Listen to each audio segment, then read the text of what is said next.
스포츠에서 눈에는 눈, 이에는 이라는 말. 이게 과연 정당할까요?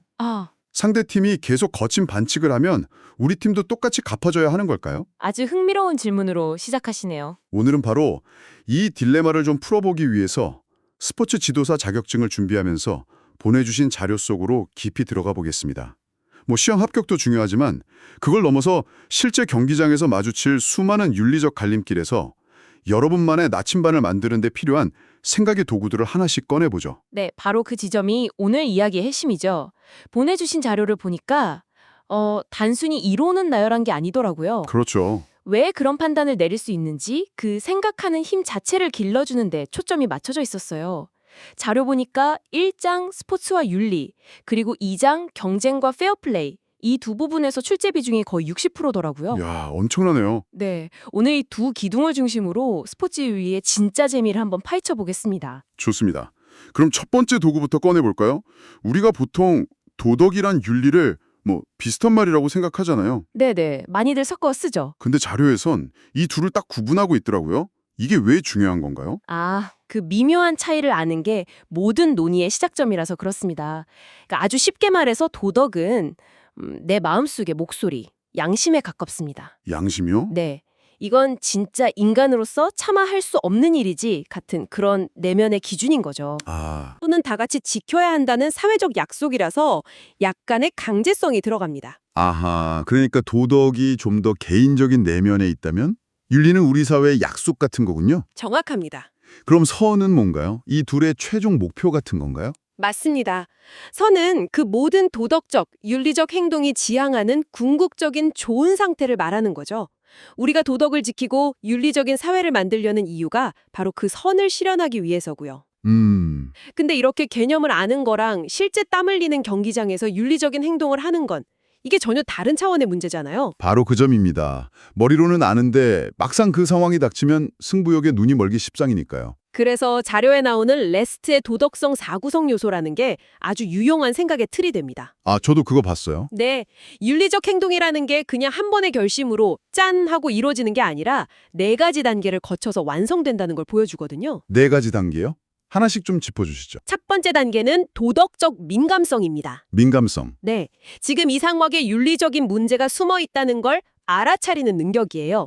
예를 들어서 심판 몰래 상대팀 선수가 우리 팀 신인 선수 유니폼을 살짝 잡아당기는 걸 봤어요.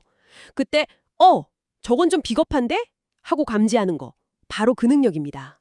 그냥 경기의 일부라고 넘어갈 수도 있는 걸 이건 문제다라고 인식하는 게 첫걸음이군요. 그렇죠. 그 다음 두 번째가 도덕적 판단력입니다. 적인 플레이다. 해서는 안 될 일이다. 이렇게 명확하게 결론을 내리는 단계예요. 그런데 여기서부터 진짜 갈등이 시작될 것 같아요. 저건 잘못된 건 알겠는데 우리가 이기려면 그냥 눈 감아줘야 하나? 이런 생각이 들 수 있잖아요. 바로 그게 세 번째 단계, 도덕적 동기화의 핵심입니다. 동기화? 네, 승리, 돈, 명예 같은 수많은 다른 가치들 사이에서 방금 내린 그 도덕적 판단을 가장 앞세우기로 결심하는 단계죠. 우리가 이 경기에서 지는 한이 있어도 저런 식으로 이기는 건 의미 없어 라고 마음을 다잡는 겁니다.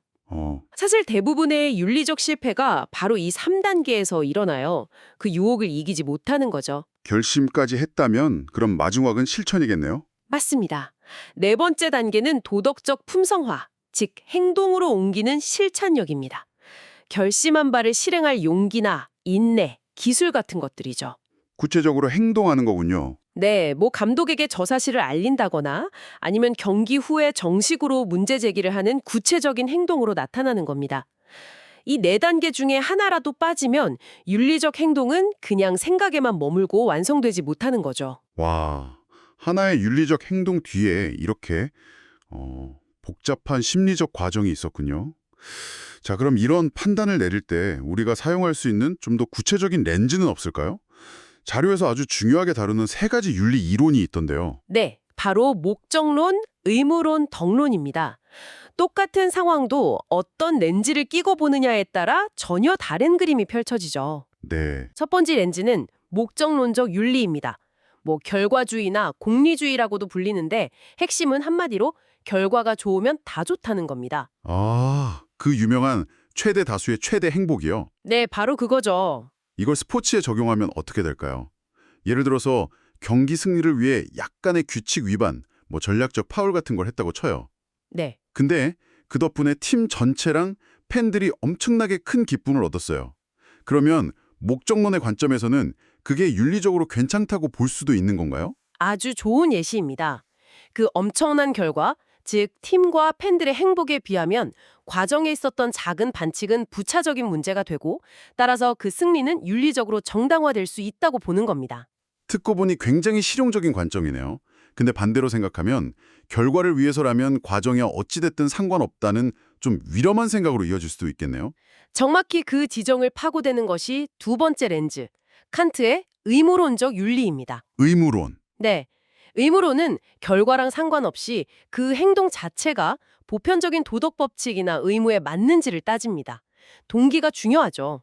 잠시만요. 근데 의무론적 관점은 너무 융통성이 없는 거 아닌가요? 하하, 팀의 운명에 걸린 단일초의 상황에서도 규칙은 규칙이니까 라면서 무조건 지켜야 한다는 게 현실적으로 가능할까요?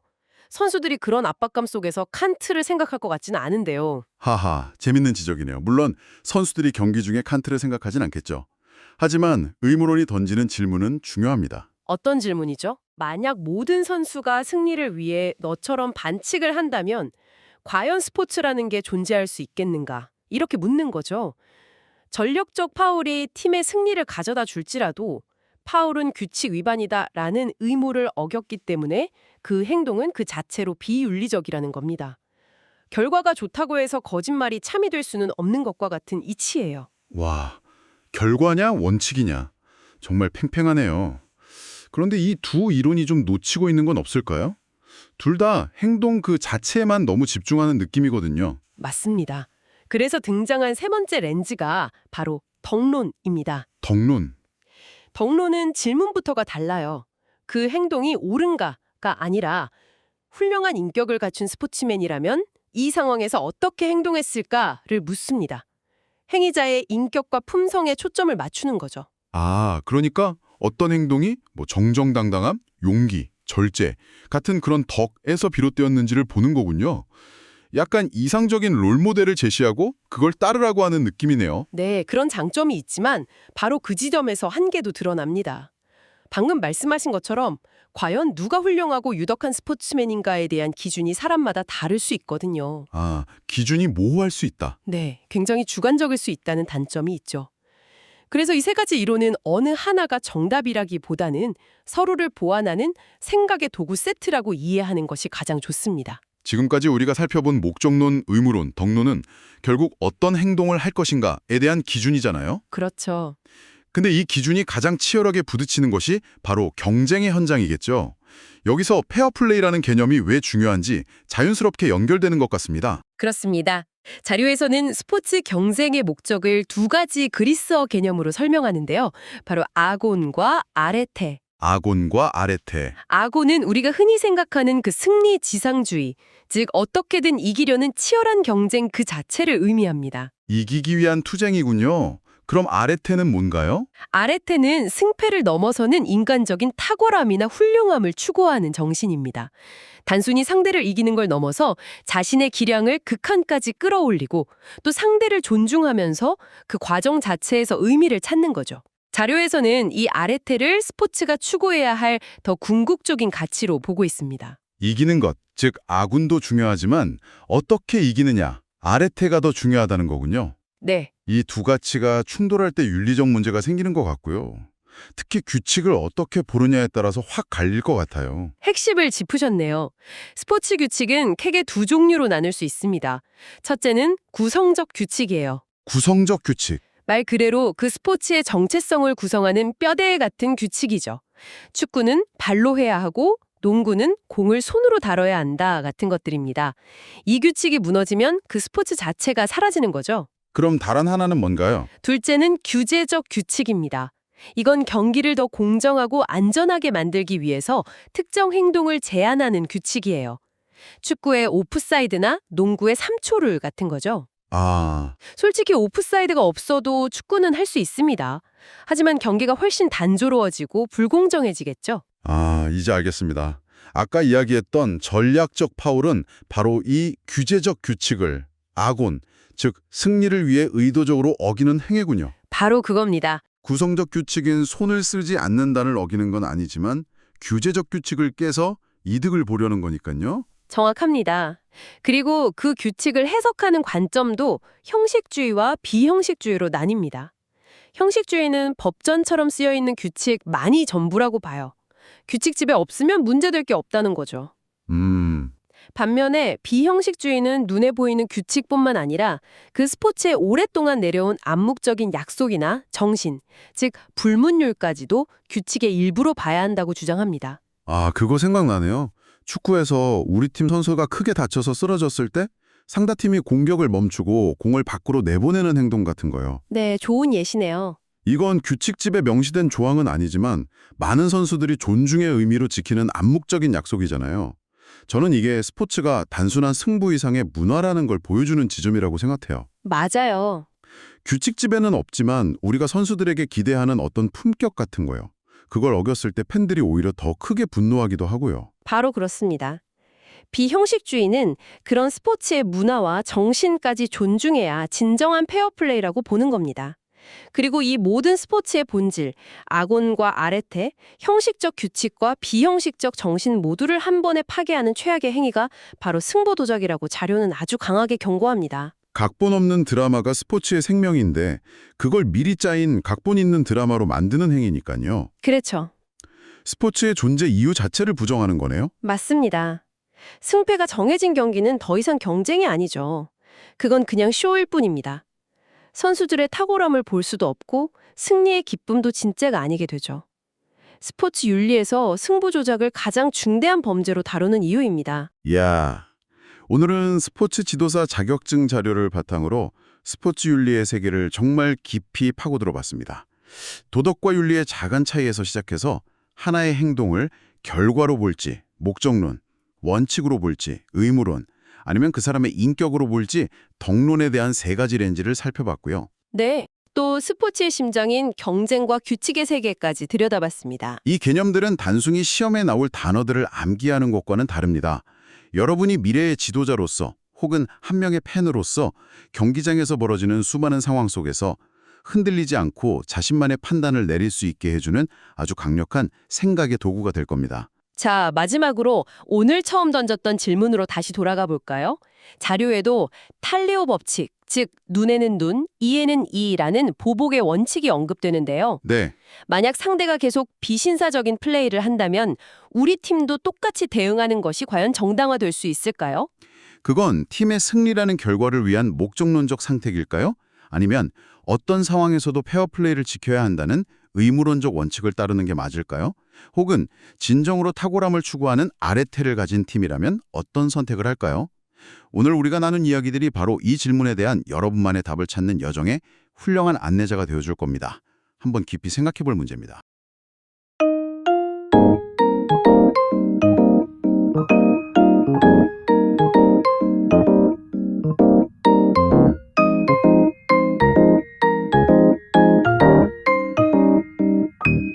안녕하세요. 우리가 정말 사랑하는 스포츠, 그 짜릿한 승리의 순간 뒤에 숨겨진 윤리적인 비용은 과연 얼마일까요?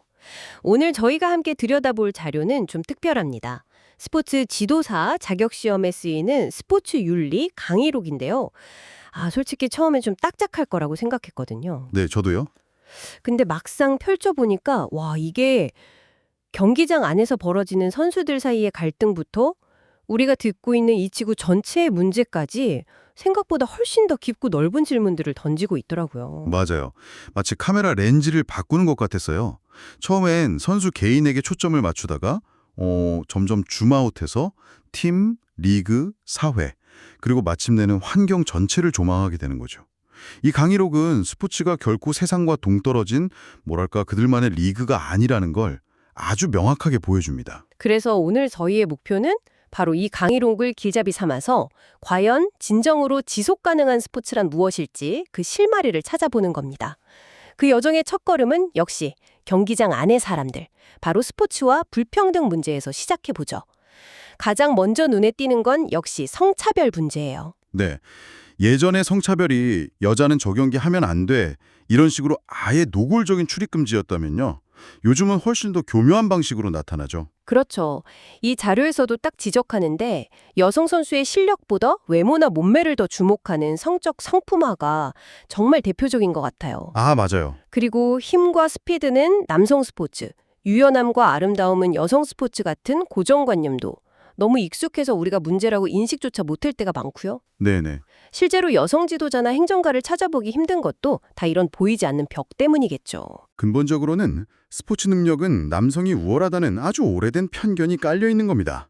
그리고 미디어가 그런 편견을 끊임없이 재생산하고요. 예를 들면 어떤 게 있을까요? 예를 들어서 남성 선수의 사생활은 그냥 가십으로 소비되잖아요. 네. 그런데 여성 선수의 사생활은 종종 그 선수의 실력이나 프로 의식과 연결지어서 비난의 소재가 되곤 하죠. 아, 정말 그러네요. 듣고 보니. 성차별 이야기에서 지금 가장 뜨거운 감자는 이건 단연 성전환 선수 문제인 것 같아요. 그렇죠. 정말 논쟁적이죠. 한쪽에서는 생물학적 여성 선수들의 공정한 경쟁 기회를 지켜야 한다고 하고 다른 한쪽에서는 성소수자의 인권과 참여할 권리를 보장해야 한다고 맞서고 있잖아요. 이 자료를 보니까 IOC, 그러니까 국제올림픽위원회의 입장도 계속 바뀌었더라고요. 네. 이 문제의 복잡성을 정말 그대로 보여주는 대목입니다.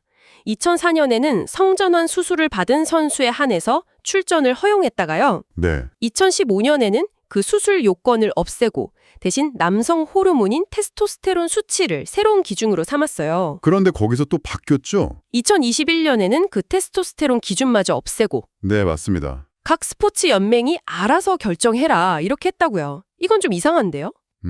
마치 IOC가 책임을 그냥 회피하는 것처럼 들리기도 해요. 이게 리더십의 부재 아닌가요? 이렇게 각자 알아서 하라고 하면 종목마다 기준이 다 달라져서 더 큰 혼란만 생기는 거 아닐까요? 아, 정말 날카로운 지적이세요. 실제로 그런 비판이 굉장히 많습니다. IOC는 포용성을 강조하면서 각 종목의 특수성을 고려한 결정이라고 설명하지만 말씀하신 대로 사실상 가장 어려운 판단을 개별 연맹에 떠넘긴 셈이죠. 그렇죠. 이건 공정성과 포용성이라는 둘 다 매우 중요한 가치가 정면으로 충돌하는 문제거든요. 어느 한쪽에 손을 들어주기가 극도로 어렵기 때문에 이런 결정의 유예 상태가 계속되는 겁니다. 아마 앞으로 몇 년간 가장 치열한 스포츠 윤리 논쟁이 될 거예요. 성전환 선수 논쟁이 흥미로운 건 우리가 너무나 당연하게 여겼던 생물학적 가정에 질문을 던지게 만든다는 점인 것 같아요. 맞아요. 그리고 이렇게 뿌리 깊은 가정을 흔든다는 주제는 다음 이야기인 스포츠 속 인종차별 문제로 자연스럽게 연결되는 것 같네요. 인종차별 역시 훨씬 더 미묘한 방식으로 깊숙이 박혀있는 편견이니까요. 네, 그렇죠. 이제는 대놓고 흑인 선수는 출전 금지라고 말하는 시대는 지났죠. 하지만 인식의 차별은 여전합니다. 이 자료에 나온 예시가 정말 무릎을 팍 치게 만들어요. 어떤 건가요? 흑인 선수가 뛰어난 성적을 내면 역시 타고난 신체 능력이야 라고 하고 백인 선수가 잘하면 지독한 노력과 훈련의 결과라고 칭찬한다는 거죠. 와, 듣고 보니 정말 그런 것 같아요. 칭찬처럼 들리지만 그 속에는 흑인 선수의 지능적인 플레이나 노력은 턴가절하하고 또 백인 선수의 타고난 재능은 간과하는 그런 편견이 숨어 있네요. 바로 그거죠. 여기서 자료가 두 가지 역사적인 개념을 함께 제시하는데 아파르테이트랑 타이틀 라인이에요. 하나는 극단적인 인종차실 정책이고 다른 하나는 성차별 금지법인데 이 둘을 나란히 놓은 이유가 있을까요? 전혀 반대되는 개념처럼 보이는데요. 아, 굉장히 좋은 질문이에요. 그 둘을 함께 보여주는 건 차별의 가장 어두운 역사와 그 차별을 극복하려는 제도적 노력의 위대함을 동시에 보여주기 위해서입니다. 인종을 분리하고 억압할 수 있는지 그 최악의 사례를 보여주죠. 반면에 타이틀라인은 본래 성차별을 없애기 위해 만들어졌지만 교육기회에서의 평등이라는 그 법의 정신이 인종, 장애, 모든 종류의 차별에 맞서는 상징이 되었습니다. 그렇군요. 즉, 차별의 극단과 저항의 상징을 함께 보여줌으로써 우리가 어디서 와서 어디로 가야 하는지를 알려주는 뭐랄까 이정표 같은 거죠. 불평등의 마지막 조각은 장애인 차별 문제입니다. 장애인에게 스포츠는 단순한 신체 활동 그 이상의 의미가 있을 것 같아요. 그럼요. 사회와 연결되는 통로이자 또 스스로의 한계를 넘어설 수 있다는 자신감을 얻는 과정이잖아요. 바로 그 점이 핵심입니다. 하지만 현실에서는 여전히 문턱이 높죠. 휠체어가 들어갈 수 있는 체육관을 찾기도 어렵고 장애 유형에 맞는 전문 지도자도 부족하고요. 네. 또 즐길 수 있는 생활체육 프로그램도 턱없이 부족한 게 현실입니다. 이 강의록 마지막 부분에 되게 인상적인 제안이 있더라고요. 장애인 스포츠에 대한 논의가 결국 우리에게 스포츠의 본질이 무엇인가라는 질문을 던진다는 거예요. 그 부분 저도 인상 깊게 봤습니다. 경쟁과 승리만이 아니라 개인의 탁월함과 즐거움을 추구하는 놀이로서의 스포츠를 회복해야 한다고요. 생각해보면 우리는 너무 이기는 것에만 집착해온 것 같아요. 맞습니다. 장애인 스포츠는 승리 지상주의에 대한 가장 강력한 대안적 메시지를 던집니다. 모두가 똑같은 규칙으로 경쟁해서 1등을 가리는 것만이 스포츠가 아니라는 거죠. 각자의 신체 조건 안에서 최선을 다하고 그 과정 자체에서 기쁨을 느끼는 것. 어쩌면 이게 우리가 잃어버렸던 스포츠의 원형에 더 가까울지도 모릅니다. 자, 지금까지는 경기장 안, 그러니까 인간과 인간 사이의 관계에 집중해봤습니다. 이제 렌즈를 더 넓게 줌아웃해서 인간과 그를 둘러싼 세계의 문제로 넘어가 보죠. 스포츠와 환경 그리고 동물 문제입니다. 스포츠와 환경의 관계가 서로를 위협하는 양방향의 위협이라는 표현이 딱 와닿더라고요. 네. 한편에서는 골프장이나 스키장을 짓는다고 울창한 숲을 밀어버리는 것처럼 스포츠가 환경을 파괴하고, 그렇죠. 다른 한편에서는 기후변화로 눈이 오지 않아서 동계 스포츠가 위협받거나 강물이 오염돼서 철인삼종 경기 선수들이 병에 걸리는 것처럼 환경이 스포츠의 존립 자체를 위협하는 상황이죠. 이런 문제를 좀 깊이 있게 이해하려면 약간 철학적인 접근이 필요한 것 같아요. 자료에 생태 중심주의랑 자연 중심주의라는 개념이 나오는데 솔직히 용어만 들으면 좀 어렵게 느껴져요. 네. 그럴 수 있죠. 근데 핵심은 아주 간단해요. 우리 인간 말고 또 누가 중요한가?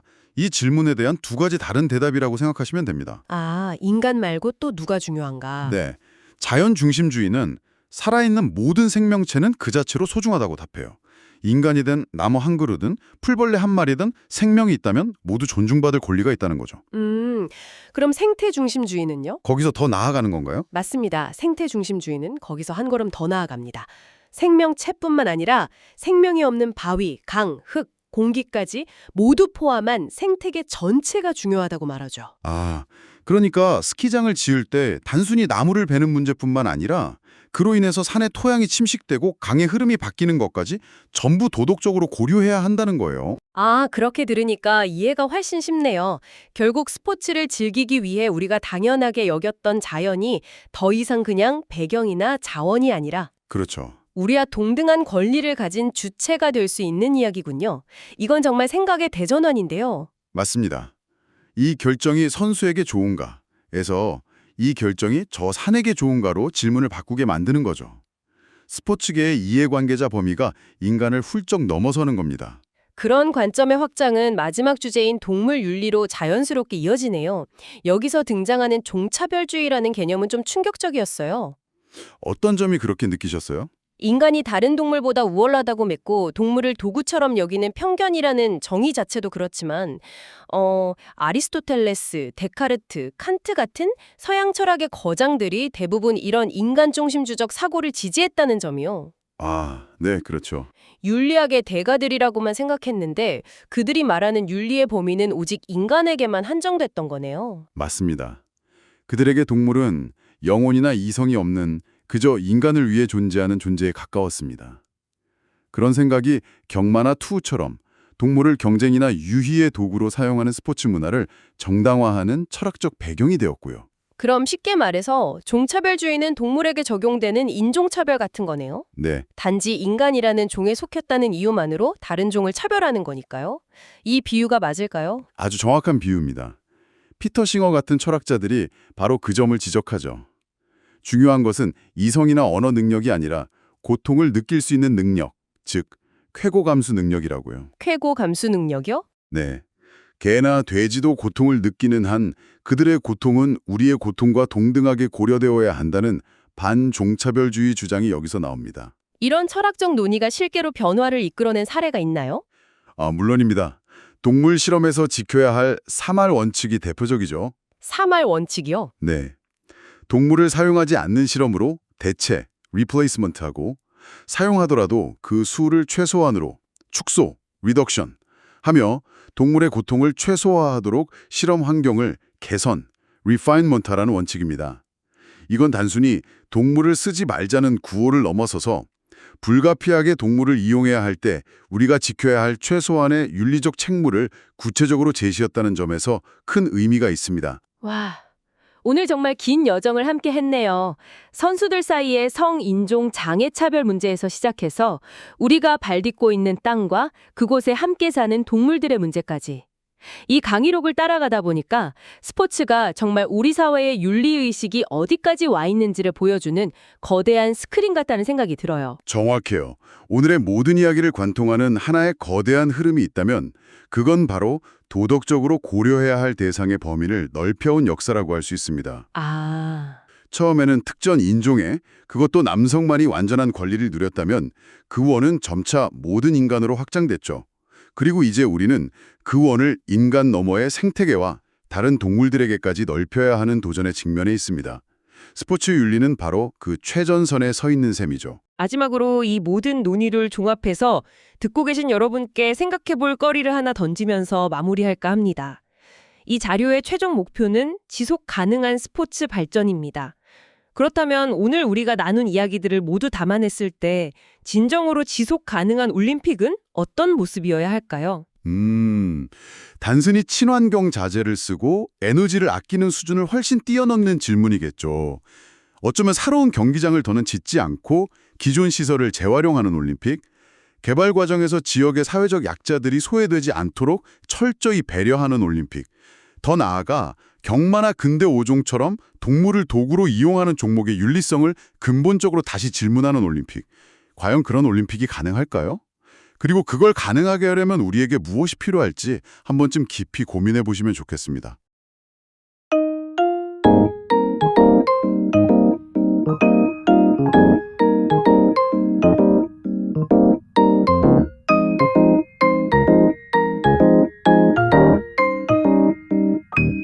청취자 여러분을 위해 준비한 오늘의 심층 분석 바로 시작할게요.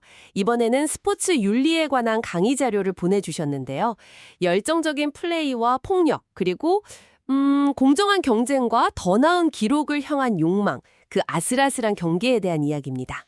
안녕하세요. 스포츠는 흔히 땀과 노력, 공정함의 상징으로 여겨지잖아요. 그렇죠. 근데 보내주신 자료를 깊이 들여다보니까 그 이면에는 아주 복잡하고 어려운 윤리적 딜레마가 숨어 있더라고요. 오늘은 우리는 그 딜레마의 핵심을 한번 파헤쳐 보려고 합니다. 맞아요. 빛나는 승리 뒤에 가려진 그림자라고 할까요? 스포츠계에서 왜 폭력은 끊이지 않는지, 또 인간의 한계를 넘어서려는 욕망은 과연 어디까지 허용될 수 있는지 보내주신 자료들을 바탕으로 함께 그 답을 찾아보는 시간을 갖겠습니다. 자, 그럼 한번 제대로 풀어볼까요? 먼저 스포츠 폭력부터 짚어보죠. 자료를 보니까 이게 단순히 경기 중에 흥분한 선수들이 주먹 다짐하는 그런 수준의 이야기가 아니더라고요. 네, 어떤 스포츠는 그 종목 자체가 본질적으로 공격성을 품고 있기도 하고요. 그렇죠. 인간의 한계를 넘으려는 그런 도전 정신이나 자신의 탁월함을 남들에게 인정받고 싶은 욕구, 심지어 원초적인 본능 같은 것들이 스포츠의 공격성으로 표출될 수 있어요. 아, 여기서 정말 흥미로운 지점은 스포츠라는 특별한 공간이 사회에서는 절대 용납되지 않는 폭력성을 표출하도록 허용하는 일종의 안전한 배출구 역할을 하기도 한다는 거예요. 이종격축의 논쟁이 바로 그 대표적인 예시겠네요. 보내주신 자료에도 양측 입장이 아주 팽팽하던데요. 네, 맞아요. 반면에 반대 측에서는 어떤 이유로든 폭력은 정당화될 수 없다고 아주 강하게 맞서죠. 이런 스포츠가 폭력에 대한 사회 전반의 감각을 무디게 만들고 특히 청소년들한테는 모방범죄의 위험까지 있다는 그런 깊은 우려를 표하고 있어요. 양쪽 다 일리가 있어서 참 어려운 문제네요. 그런 제도적인 폭력성 논쟁도 있지만 선수들 사이에서 벌어지는 직접적인 폭력은 정말 심각한 것 같아요. 그렇죠. 자료를 읽다가 너무 충격을 받았는데 단순히 때리는 신체적 폭행뿐만 아니라 집단 따돌림, 금품 갈취, 심지어 음식 고문 같은 끔찍한 형태까지 있더라고요. 네, 정말 심각합니다. 대체 이런 일들이 왜 계속해서 사라지지 않는 걸까요? 여러 원인이 복합적으로 얽혀 있지만 자료에서는 크게 두 가지를 지적해요. 첫째는 원래 운동부는 다 그래 라는 식으로 문제의식 없이 오래된 악습이 대물림되는 경우고요. 아, 관습처럼요? 네. 둘째는 성적만 좋으면 모든 게 용서된다는 식의 그 승리지상주의 문화가 폭력을 묵인하고 조장한다는 거죠. 선수 폭력의 원인을 쭉 읽어보니까 이게 단순히 나쁜 선수 한두 명의 인설 문제로만 볼 게 아니라는 생각이 들더라고요. 특히 자료에서 짚어준 사상가들의 이론을 보니 이 문제가 훨씬 구조적이라는 게 보였어요. 예를 들어 한나 아렌트의 악의 평범성 개념이요. 이게 스포츠 폭력과 어떻게 연결되는 거죠? 아주 정확한 지적입니다. 한나 아렌트는 거대한 악이란 무슨 특별한 악마가 저지르는 게 아니라 주어진 시스템이나 명령을 아무 생각 없이 비판 없이 받아들이는 평범한 사람들에 의해 행해진다고 봤어요. 생각 없이요? 네, 바로 이게 악의 평범성 개념의 핵심이죠. 스포츠계의 폭력도 마찬가지예요. 이겨야 하니까 어쩔 수 없어. 선배들이 다 그렇게 해왔어 라는 말을 비판 없이 수용하는 순간 그 폭력은 너무나 일상적이고 평범한 악이 되어버리는 거예요. 그럼 그걸 멈추려면 어떻게 해야 할까요? 아렌트는 이걸 멈추기 위한 유일한 방법은 끊임없이 사유하고 자신의 행동이 어떤 의미인지 이성적으로 성찰하는 것이라고 강조했습니다. 한나 아렌트가 그 생각 없음을 지적했다면 자료에 나온 악셀 호네트의 인정투쟁 이론은 오히려 너무나 인간적인 인정받고 싶은 마음이 문제의 원인이 될 수 있다고 보는 것 같아 흥미로웠어요. 네, 맞아요. 무시당하는 느낌이 폭력으로 이어진다는 거잖아요. 그렇죠. 호네트는 인간에게는 타인에게 사랑받고 권리를 존중받고 또 사회적으로 가치 있는 존재로 인정받으려는 근본적인 욕구가 있다고 봤어요. 누구나 그렇겠죠. 네. 근데 이 인정 욕구가 좌절될 때 개인은 깊은 굴욕감과 모멸감을 느끼고 이것이 사회적 갈등의 불씨가 된다는 게 인정투쟁 이론의 핵심입니다. 이걸 스포츠 현장에 적용해보면 선수들이 코치나 선배에게서 인격적인 존재로 존중받지 못하고 무시당할 때 그 좌절된 인정 욕구가 엉뚱하게 후배를 향한 폭력으로 터져나올 수 있다는 거죠. 마지막으로 르네 지라르의 모방적 경쟁 이론도 굉장히 인상 깊었어요. 폭력의 원인이 인간의 공격 본능이 아니라 모방에 있다는 거잖아요. 이게 처음에는 잘 와닿지 않았거든요. 그렇죠. 조금 복잡하게 들릴 수 있어요. 지라르는 인간의 욕망이 나 이거 갖고 싶어처럼 순수하게 생겨나는 게 아니라 내가 선망하는 대상, 즉 모델이 욕망하는 것을 나도 따라 욕망하는 모방적 욕망이라고 봤어요. 아, 따라하는 욕망. 네, 문제는 나와 모델이 같은 대상을 욕망하게 되면 그 모델은 선망의 대상에서 순식간에 경쟁자, 즉 라이벌로 변한다는 거예요. 이때부터 갈등과 폭력이 발생한다는 거죠. 그렇군요. 예를 들어 설명해 주실 수 있을까요? 그럼요. 예를 들어 한 유소년 축구 선수가 메시를 롤모델로 삼는다고 해보죠. 처음엔 그의 드리블 기술을 따라하려고 하지만 점점 메시처럼 세계 최고가 되고 싶다는 그 욕망 자체를 모방하게 돼요. 네. 그러다 팀 내에 자신과 비슷한 실력을 가진 다른 유망주를 내 앞길을 막는 경쟁자로 인식하게 되면 그 경쟁자를 이기기 위해 과격한 태클 같은 공격적인 행동까지 서슴지 않게 될 수 있다는 분석이죠. 와, 순수한 선망이 폭력의 씨앗이 될 수도 있다는 거네요. 바로 그겁니다. 와, 사상가들의 이론을 통해 보니까 문제가 훨씬 입체적으로 보이네요. 선수들뿐만 아니라 관중폭력, 이른바 훌리거니즘도 빼놓을 수 없는 문제죠. 그렇죠. 자료에 따르면 개인이 거대한 군중 속에 있으면 익명성에 기대게 되고 개성과 책임감이 사라지면서 주변 분위기에 쉽게 휩쓸리는 동조 심리가 커지기 때문이라고요. 네, 바로 군중 심리가 개인의 억제력을 풀고 폭력성을 증폭시키는 거죠. 결국 팬들도 단순한 구경꾼이 아니라 스포츠를 구성하는 중요한 이론이라는 인식을 갖고 건전한 응원 문화를 만들어가는 노력이 정말 중요해요. 이렇게 선수와 관중 사이에서 벌어지는 직접적인 폭력에 대해 이야기해봤는데요. 근데 사실 폭력의 형태는 다양하잖아요. 공정한 경쟁이라는 스포츠의 규칙을 깨는 행위 역시 다른 선수들의 노력을 짓밟는 일종의 폭력이라고 볼 수 있지 않을까요? 네. 그런 의미에서 도핑 문제로 자연스럽게 넘어가 볼 수 있겠네요. 아주 좋은 연결점이네요. 맞아요. 도핑은 스포츠의 근간을 흔드는 매우 심각한 문제죠. 자료에서도 도핑의 정의를 단순히 금지 약물을 복용하는 행위를 넘어 도핑 검사를 회피하거나 그 사실을 은폐하려는 모든 시도를 포함하는 아주 포괄적인 개념으로 설명하고 있어요. 도핑을 금지해야 하는 이유는 사실 명백해 보이긴 해요. 네, 이유는 명확합니다.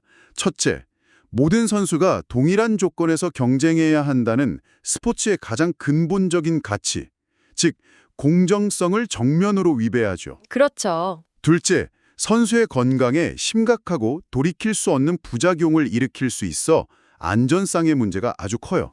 마지막으로 어린 선수들이 우상처럼 여기는 스타 선수들의 도핑 행위를 보고 성공하려면 저렇게 해야 하는구나 라고 생각하며 모방할 수 있기 때문에 교육적으로도 매우 해롭고요. 자료를 읽다가 브레인 도핑이라는 부분에서 정말 눈이 동그래졌어요.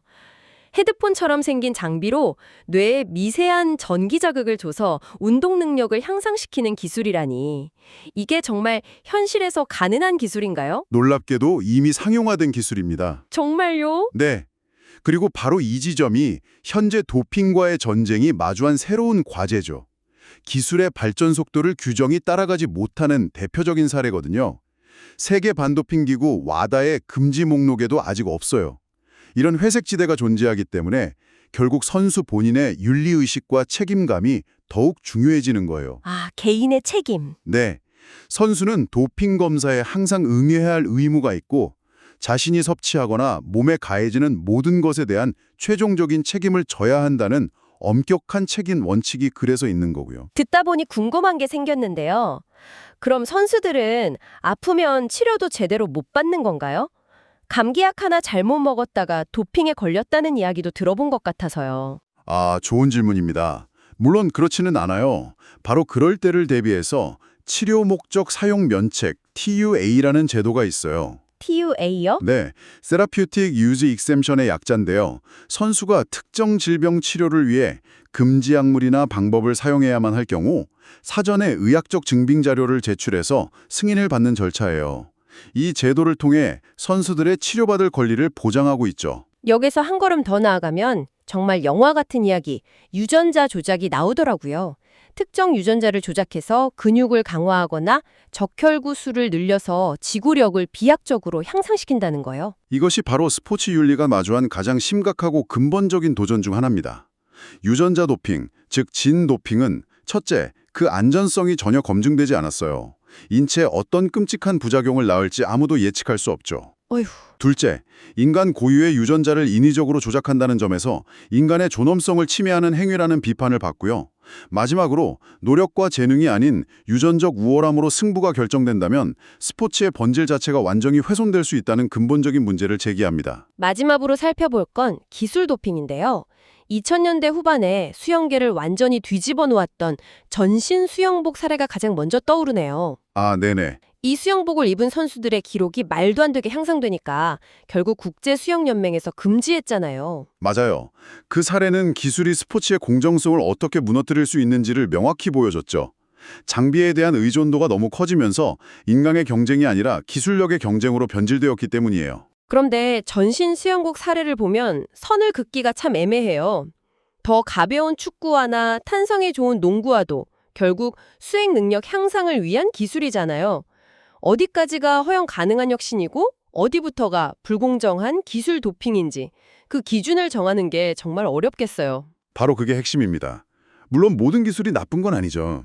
자료에서는 스포츠 기술을 목적에 따라 크게 세 가지로 유용하게 분류하고 있어요.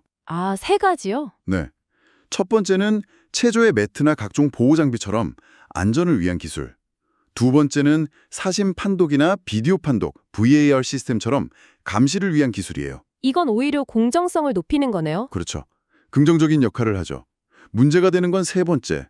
바로 골프공의 딤플이나 경량화된 자전거, 그리고 앞서 말한 전신 수영복처럼 수행 능력 향상을 위한 기술이겠군요. 네, 바로 그거죠. 정확해요. 이 기술들은 허용되는 순간 선수 간의 공정성에 직접적인 영향을 미치기 때문이죠. 그래서 이런 기술에 대해서는 끊임없이 논의하고 어디까지 허용할 것인지에 대한 사회적 합의를 만들어가는 과정이 무엇보다 중요하다고 할 수 있어요. 오늘 보내주신 자료를 통해 스포츠의 빛과 그림자를 함께 들여다봤네요. 쭉 이야기를 나눠보니 결국 스포츠에는 폭력, 공정성, 기술의 발전이라는 우리 사회의 고민을 그대로 담고 있는 하나의 축소판 같다는 생각이 들어요. 이 모든 이야기가 청취자 당신에게는 어떤 의미로 다가오나요? 맞아요. 이 문제들은 단지 금메달을 따는 엘리트 선수들만의 이야기가 아닙니다. 우리가 일상에서 마주하는 수많은 경쟁의 순간들, 우리 사회가 공정성을 판단하는 기준, 그리고 눈부시게 발전하는 기술을 어떻게 받아들여야 하는가에 대한 근본적인 질문을 우리 모두에게 던지고 있는 셈이죠. 마지막으로 이런 생각을 한번 던져보고 싶어요. 오늘 자료에서는 주로 근력이나 지구력 같은 신체 능력을 향상시키는 기술을 다뤘잖아요. 네, 그랬죠. 그렇다면 명상 앱이나 뉴로피드백 훈련처럼 선수의 집중력이나 심리적 안정감, 즉 정신력을 강화하는 기술은 어떻게 봐야 할까요? 정신적인 영역에서 훈련과 기술의 경계는 과연 어디일지, 어쩌면 이것이 스포츠 윤리의 다음번 화두가 될지도 모르겠네요.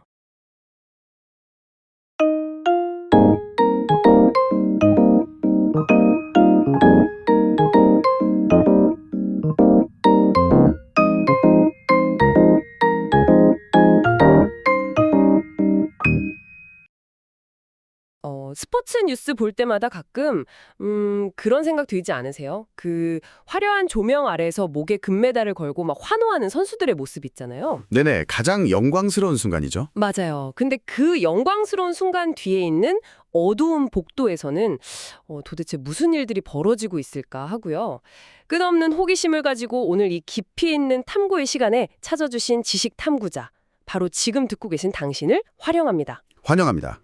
오늘 우리가 파헤쳐볼 이야기는요.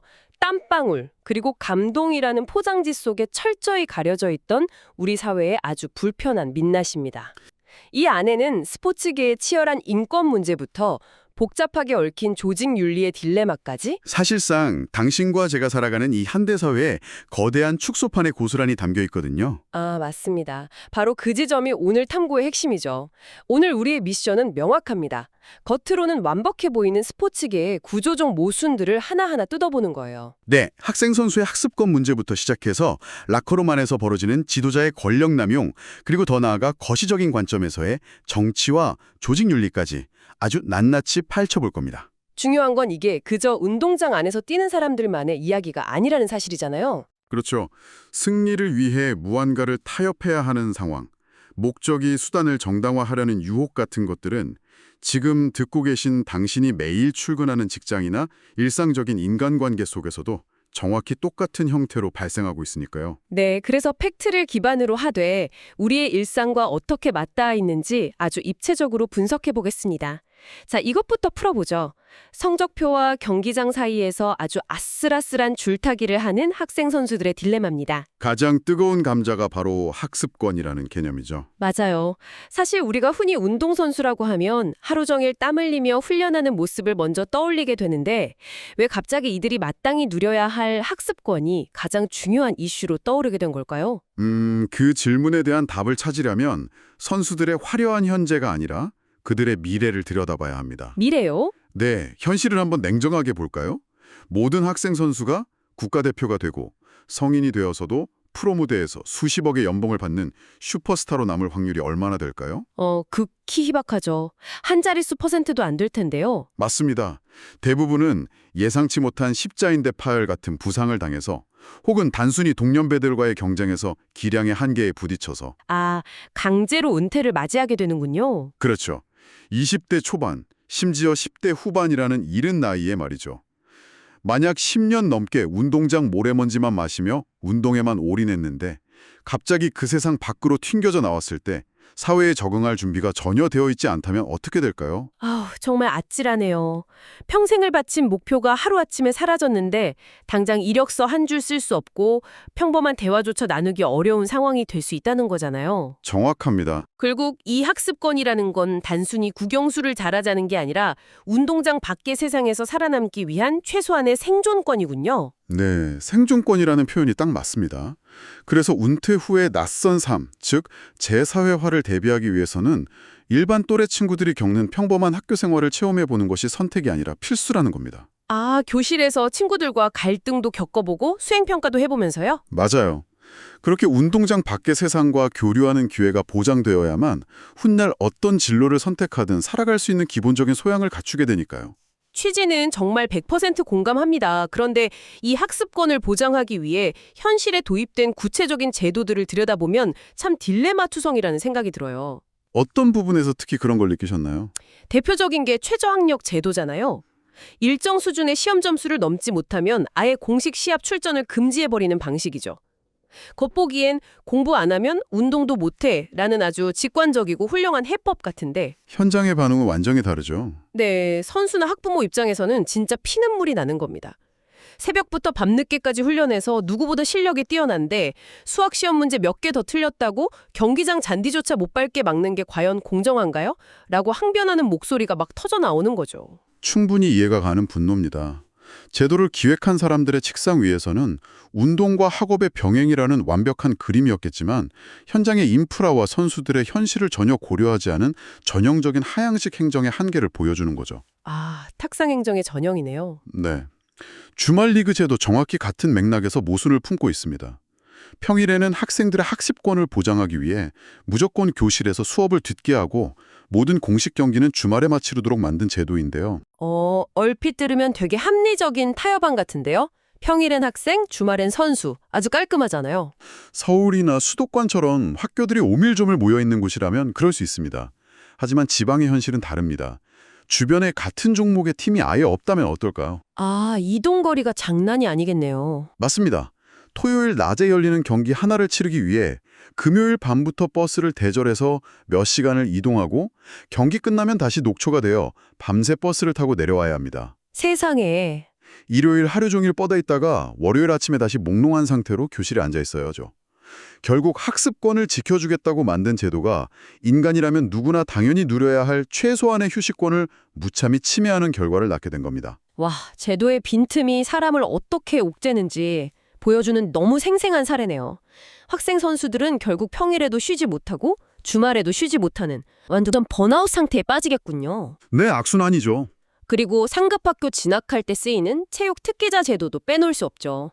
순수하게 경기 실적만으로 대학이나 고등학교에 가는 제도인데 이게 입시 비리의 완벽한 온상이 된다는 비판이 끊이지잖아요. 맞습니다. 실적을 만들어주기 위해 감독들끼리 승부를 조작하거나 특정 선수를 밀어주는 식의 부패가 개입하기 너무 좋은 구조니까요. 그래서 이 부작용의 고리를 끊어내려면 선발 자격을 훨씬 더 투명하게 관리하는 것을 넘어 입시 평가 기준 자체를 뜯어 고쳐야 합니다. 어떻게 고쳐야 할까요? 단순히 메달 색깔이나 대회 입상 실적만이 아니라 학교 내 내신 성적과 수업 출석 일수를 의무적이고 결정적인 비율로 반영해야 하는 거죠. 아, 실적만으로 줄 세우지 말자는 거군요. 네. 결국 이 모든 논쟁은 우리가 학생 선수를 그저 학교의 명예를 두높이는 메달 따는 기계로 소비할 것인가, 아니면 지덕체를 갖춘 전인적인 교육을 받아야 할 하나의 인격체로 대할 것인가의 철학적 충돌이라고 볼 수 있습니다. 진짜 흥미로운 부분은 바로 여기예요.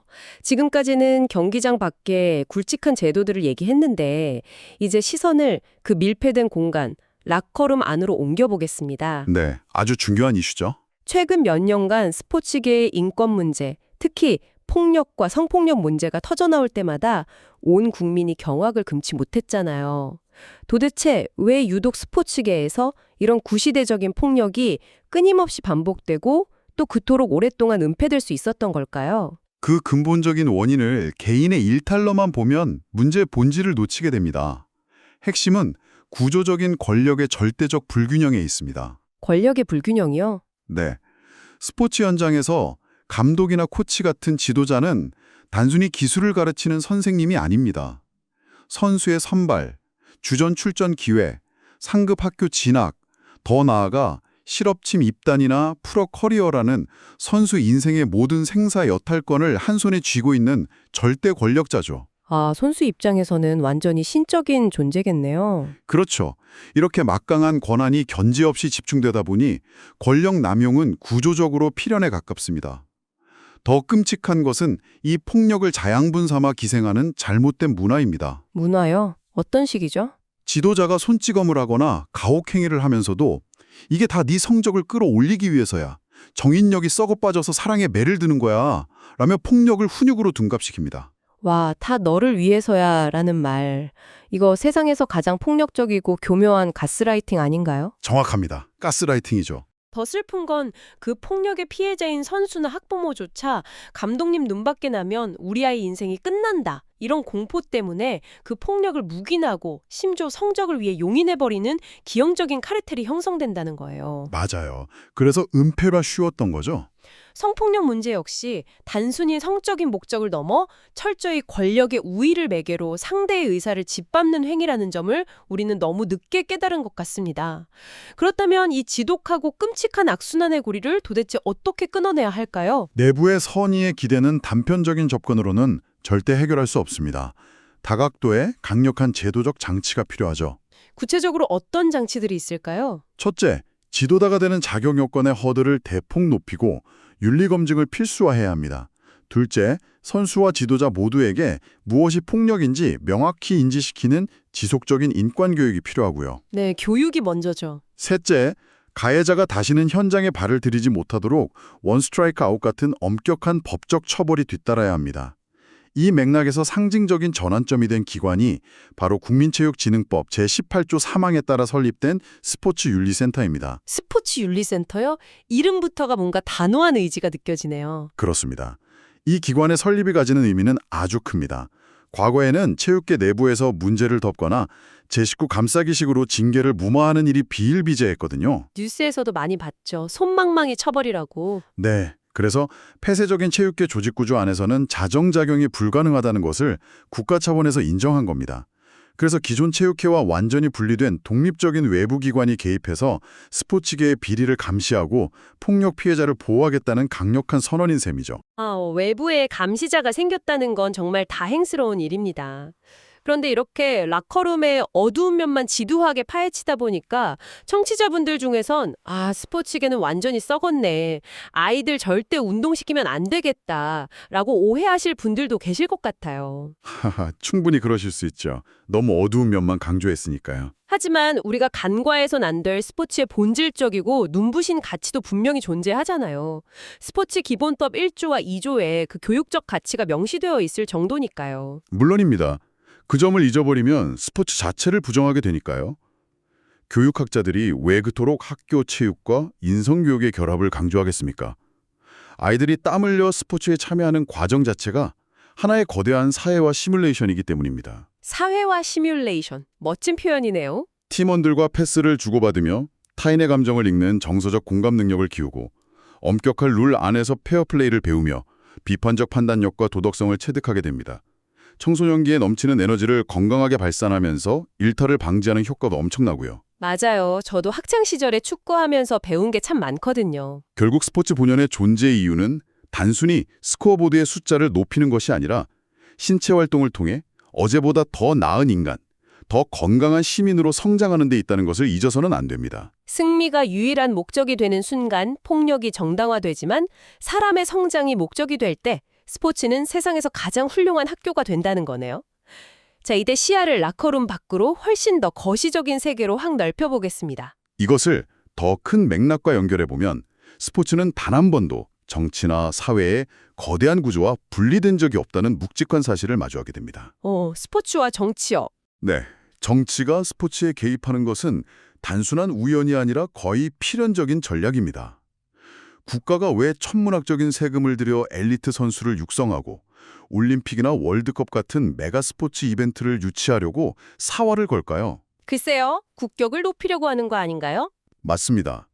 국위 선양, 경제적 파급 효과, 무엇보다 국민 화합과 체제 결속이라는 엄청난 정치적 이득을 가져다 주기 때문입니다. 확실히 올림픽 시즌에 국가대표팀이 금메달을 따면 온 국민이 거리로 쏟아져 나와서 한마음으로 얼싸안고 환호하잖아요. 평소엔 정치 성향이나 세대 차이로 매일 싸우던 사람들도 그 순간만큼은 완벽하게 하나가 되죠. 네, 그게 바로 순기능이죠. 정치인들 입장에선 이보다 더 매력적인 순기능이 없을 겁니다. 하지만 반대로 국가 간의 과도한 민족주의 경쟁에 불이 붙으면서 스포츠가 평화의 축제가 아니라 외교적 갈등과 대리전의 전쟁터로 변질된 역기능도 만만치 않잖아요. 정확합니다. 이렇게 정치와 자본의 거대한 이해관계가 얽혀있는 폭발적인 판 위에서 경기의 흐름과 운명을 단 한 번의 휘슬로 결정짓는 아주 막중한 존재가 있습니다. 바로 심판이죠. 심판. 정말 중요한 뿌리선이죠. 심판은 단순한 진행자가 아니라 경기장 안의 절대적인 법관입니다. 그들에게 요구되는 핵심 요소가 전문성, 공정성, 그리고 청렴성인 이유가 여기에 있습니다. 심판의 오심 하나가 단지 한 선수의 눈물을 넘어 수천억 원의 경제적 손실이나 국가 간의 외교적 마찰로까지 번질 수 있는 시대가 되었거든요. 그래서 요즘 축구만 봐도 VAR, 즉 비디오 판독 시스템이 도입되면서 심판 판정의 패러다임이 완전히 바뀌고 있잖아요. 예전에는 오심도 경기의 일부다라며 약간 낭만적인 핑계로 넘어갔지만 이제는 수십 대의 카메라가 밀리미터 단위로 옵사이드를 잡아내죠. 맞아요. 인간의 눈이 가진 한계 혹은 인간이기에 흔들릴 수 있는 판정의 객관성을 기계와 기술로 완벽하게 통제하겠다는 현실적인 고육지책이라는 생각이 듭니다. 자, 이쯤에서 분위기를 살짝 바꿔서 아주 철학적이고 재밌는 딥다이브를 하나 해볼까 합니다. 오, 철학적인 거요? 좋습니다. 바로 심정윤리와 책임윤리라는 개념인데요. 단어만 들으면 무슨 대학교 교양 수업 같지만 일상에서 엄청나게 자주 겪는 일입니다. 제가 기가 막힌 비유를 하나 들어볼게요. 기대되네요. 제가 가장 친한 친구가 요즘 너무 우울해하길래 기분 좀 풀어주겠다고 주말에 최고급 신구를 사다가 정성껏 요리를 해줬다고 가정해보겠습니다. 내 친구를 기쁘게 해줘야지라는 제 마음속 동기는 완벽하게 선하고 아름다웠습니다. 네, 아주 좋은 친구네요. 이게 바로 막스 베버가 말한 심정윤리입니다. 행위의 순수한 동기나 신념을 최우선으로 생각하고 나는 좋은 의도로 한 거야 라는 데 집중하는 태도죠. 자, 그런데요? 그 굴이 상해 있었던 겁니다. 친구가 그걸 먹고 심각한 노로바이러스에 걸려서 일주일 동안 응급실에 입원했다면 어떨까요? 제가 병문안에 가서 야, 그래도 내 의도는 순수했어. 널 사랑하는 마음에서 한 거니까 내 도덕성은 문제 없는 거지? 라고 말한다면요. 아마 당장 병실에서 쫓겨나고 영원히 절규당하겠죠. 바로 그 지점에서 등장하는 것이 책임윤리입니다. 아, 책임윤리? 아무리 시작할 때의 의도가 순수하고 선했다고 하더라도 당신의 행위가 현실 세계에 불러온 결과, 즉 타인이 입은 피해에 대해서는 끝까지 책임을 져야 한다는 차가운 관점입니다. 좋은 동기가 나쁜 결과에 대한 면죄부가 될 수는 없다는 뜻이죠. 결과에 대한 책임이군요. 네. 물론 윤리학적으로는 선한 동기인 심정윤리와 결과에 대한 책임인 책임윤리. 두 가지 모두 우리 내면에서 밸런스를 맞춰야 할 훌륭한 가치들입니다. 하지만 스포츠 현장이나 기업 같은 현실 조직에서 이 두 가지가 정면으로 충돌할 때는 어떻게 해야 할까요? 핵심적인 인사이트는 갈등 상황에서는 반드시 책임윤리가 더 무겁게 고려되어야 한다는 것입니다. 와, 진짜 뼈 때리는 통찰이네요. 나는 조직을 위해서 좋은 의도로 그런 거야 라는 핑계로 절대 통하지 않는다는 거잖아요. 이 책임윤리를 스포츠 경영이나 기업윤리로 가져오면 상황이 훨씬 더 소름 돋게 들어맞습니다. 어떻게 적용될 수 있을까요? 모든 조직이 대외적으로는 투명성, 공정성, 사회적 책임, 인권 존중 같은 멋진 가치들을 내세우잖아요. 윤리 강령 같은 걸 액자에 넣어서 걸어두기도 하고요. 그런데 왜 현실에서는 회계 부정이나 은폐, 승부 조작 같은 비윤리적인 사건들이 계속 터지는 걸까요? 그 조직 안에 있는 직원들이 태어날 때부터 도덕성이 결여된 악당들이라서 그런 건 아닐 텐데요. 아주 핵심을 찌르는 질문입니다. 대부분의 비윤리적 사태는 개인의 사악함보다는 조직이 처한 극한의 상황과 압력에서 비롯됩니다. 극한의 상황이요. 네, 조직이 재정적으로 파산 직전이거나 성적 부진으로 스폰서가 끊길 위기에 처했을 때, 혹은 상부나 외부로부터 생존을 위협받는 압박이 들어올 때 조직원들은 평소라면 절대 하지 않았을 비윤리적인 선택을 할 가능성이 급격히 치솟습니다. 생존이 걸려 있으니까요. 더 무서운 점은 이 과정을 개인의 이익이 아니라 조직의 생존을 위한 대의로 합리화한다는 겁니다. 나 혼자 뒷돈 챙기자는 게 아니잖아. 팀이 당장 해체될 판인데 이 정도 꼼수는 써야지. 우리가 살아남으려면 어쩔 수 없어 라는 식으로 집단적 최면에 빠지는 거죠. 무섭네요. 집단 최면. 그렇기 때문에 조직의 윤리 문제는 개개인의 착한 심성 하나만 믿고 방치해선 안 됩니다. 위기 상황에서도 흔들리지 않도록 감시하고 통제하는 상위 개념의 조직윤리 시스템이 뼈대처럼 세워져 있어야만 하는 이유가 여기 있습니다. 아, 그래서 조직을 지탱하는 정의의 원칙들이 그렇게 중요한 거군요. 우리가 흔히 정의라고 뭉뚱그려 말하지만 사실 그 안에는 파이의 크기를 어떻게 나눌 것인가 하는 분배적 정의부터 과정이 얼마나 투명했는가를 따지는 절차적 정의까지 다양한 층이라 있잖아요. 맞습니다. 아주 세분화되어 있죠. 특히 위기에 처한 조직일수록 결과 중심의 분배적 정의에 눈이 멀어 과정을 무시하는 절차적 불의를 저지르기 십상이죠. 결국 이런 세밀한 정의의 원칙들이 단순히 철학책에 나오는 고루한 단어들이 아니라 비윤리적 유혹의 폭풍우 속에서 우리 조직이 침몰하지 않게 꽉 잡아주는 닷 역할을 하는 거였네요. 완벽한 비유입니다. 절차적 공정성이나 룰 같은 정의의 원칙들이 작동하지 않는다면 조직의 위기가 닥쳤을 때 가장 먼저 일어나는 일이 뭔지 아십니까? 글쎄요, 책임전가 아닐까요? 그보다 더 잔인합니다. 조직 내에서 가장 취약하고 힘없는 사람들의 관리부터 가차없이 희생시키며 기득권의 생존을 도모하게 된다는 사실입니다. 아, 정말 씁쓸하네요. 그래서 이게 다 무슨 의미일까요? 오늘 우리는 스포츠 지도사 이론이라는 하나의 텍스트를 해체하면서 락커룸이라는 밀폐된 공간에서 벌어지는 부조리부터 거대한 조직의 딜레마까지 샅샅이 살펴봤습니다. 네, 꽤 깊은 여정이었죠. 승리와 성과를 내기 위해 개인의 기본권이 너무나 쉽게 희생되는 현상. 너를 위해서야 혹은 조직을 위해서야 라는 좋은 의도의 포장지가 어떻게 개인의 권리를 짓밟는지, 그리고 생존이라는 명분 아래 비윤리적인 타협을 서슴지 않는 집단 심리까지. 자, 듣고 계신 당신은 어떠신가요? 지금 속으로 많은 생각들을 하고 계실 겁니다. 이 모든 이야기들이 그저 땀냄새 나는 경기장이나 TV 속 국가대표 선수들에게만 일어나는 먼 나라 이야기처럼 들리시나요? 절대 그렇지 않으실 겁니다. 실적지상주의에 매몰된 부서, 상사의 미묘한 권력 남용과 가스라이팅, 위기에 처한 회사가 직원들에게 강요하는 부적절한 희생과 관행들. 지금 당신이 매일 아침 노트북을 켜고 몸담고 있는 그 직장, 혹은 우리 사회 구조 속에서 오늘 이 순간에도 소름 끼치도록 똑같이 벌어지고 있는 일들이죠. 맞습니다. 이 대목에서 당신을 향한 아주 중요하고 묵직한 질문이 하나 떠오르는데요. 결국 우리가 나누는 이 모든 지식의 조각들은 당신의 실제 삶이라는 현실에 던져졌을 때 비로소 진짜 빛을 발하니까요. 어떤 질문일지 기대가 됩니다. 오늘 우리가 계속 얘기했죠. 어려움에 빠진 조직일수록 생존을 위해 비윤리적인 행동을 합리화하기 쉽다고요. 아주 도발적이고 현실적인 가정을 하나 해보겠습니다. 만약 당신이 속한 조직이 지금 치명적인 위기를 맞고 서서히 가라앉고 있습니다. 네, 위기 상황입니다. 그리고 당신의 팀장이나 임원이 조직 전체의 생존과 동료들의 밥줄을 대의명분을 내세우며 당신에게 서류를 조작하거나 누군가의 권리를 짓밟는 윤리적인 타협을 조용히 요구합니다. 자, 이때 당신은 회사를 그만둘 각오를 하고 굳건히 당신의 개인적 도덕성을 지키시겠습니까? 아니면 어쩔 수 없이 침묵하며 그들의 조직 윤리에 순응하시겠습니까? 와, 진짜 숨막히는 딜레마네요.